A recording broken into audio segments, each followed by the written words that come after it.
Bible speaking in Philippians chapter 3 from verse 10. It says that I may know him. To know him in that context is not to have mental information of him. To know is like a man and his wife becoming one. To know him means to come under him, to marry him. That's what it means for a man to know his wife, to marry her. That I may know him, that I may be brought under his family. Didn't stop there. When you want to know Jesus, you must die before you know him. The cross that killed him must kill you too. He says, who is it that wants to follow me? Let him deny himself, take up his cross and follow me. Every man has a cross. Nobody should lie to you. Your Christian journey will be full of struggle. Christianity is not a ticket to pleasure.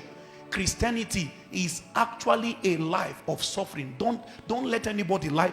In fact, the calling of Apostle Paul, he says, I've chosen you to suffer for me. Your call is to suffer. Then, when was the last time you heard anybody give you the detail of his call and he mentioned suffering as a part of it? I was sleeping on the Lord's day, and a celestial creature with 6 wings appeared to me and told me, go to Port Harcourt.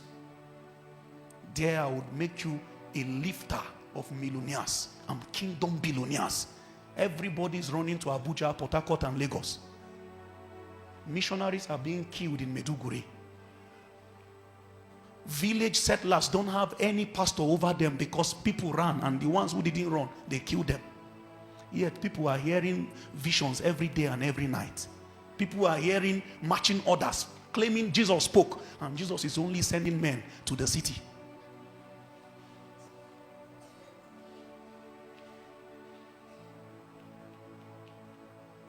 That I may know him. Suffering is part of this business. No, you cannot separate suffering and the Christian faith, because it is inside suffering that you learn perseverance. It is only in suffering that certain of your inheritance will be given to you. It's part of it. Unfortunately, the 21st century church is a consumer church. Give me, give me, give me. Lord, I receive. Lord, I claim. I tap, I sow. All kinds of cliches. It's about receiving. Who are those who can lay their own life down? Can't men also give to God? The elders live their life as an offering to God. Our generation is full of the consumer mentality. Everybody, Christianity now is about, what do we use prayer for? We use prayer to download, to receive, to get, to collect. The loudest amen is any amen that is attached to something that can affect your bank account or adjust your welfare in life. You will hear an amen that can deaf the ear of an unprepared preacher.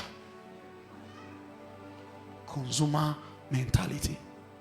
We just want to continue to collect. A revival cannot break out upon the backs of this generation. The Lord will have to make ancient men out of some young men.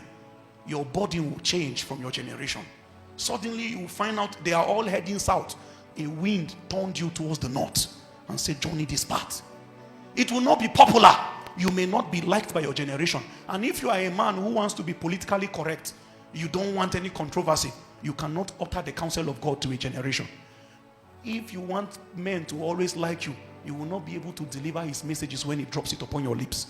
Because everybody is trying to be liked, to be loved. Who cares what the world thinks? We put some teachings out there and some people go quickly, moved with, the pettiness in their heart, and go and start challenging it. And the more they are challenging it, the message is going viral. Suffering is a part of this thing. It never changed. It's the ancient part. The elders knew it. Everybody who came to Jesus had to leave something behind. What did you exchange in that cross? Was it your life, or you edited your life? What did you exchange? Was it poverty? Because of course salvation has many bounties, but if you are not careful, you will focus on the bounties of salvation and you will forget your eternal destination. The salvation of your soul was the main thing. Men have not acknowledged their sins, yet all kinds of bogus conversations, all kinds of lofty declarations